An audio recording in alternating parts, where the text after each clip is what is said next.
So much for joining us tonight. A Kilgore man facing the death penalty for the murder of a pregnant woman appeared in a Smith County courtroom today.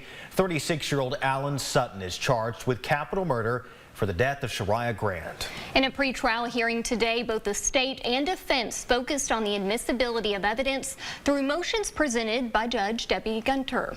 KLTV 7's Lamont Sutton breaks down what happened.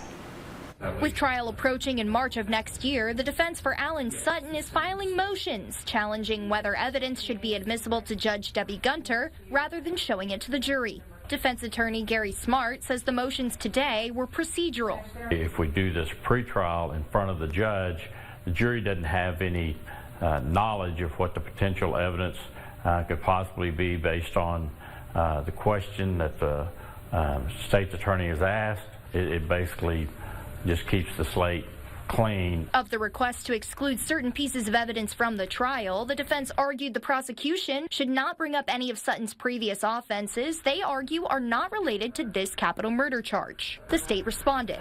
Certainly the state is not intending to offer the defendant's priors unless the door is open to that or the defendant takes a stand. The defense also asked the state to give them more direction in what they might use during trial, from the tens of thousands of phone calls, jail phone calls, emails, letters, and social media posts involving Sutton. I'm not asking them to do anything other than say potentially these files we will use. The state agreed to narrow down the calls and letters, but not social media. Prosecutor Natalie Tice says she has not come across anything of interest they would submit as evidence from those calls or letters at this time. Yeah, we don't anticipate them waiving the death penalty. It'll be a death penalty case all the way through.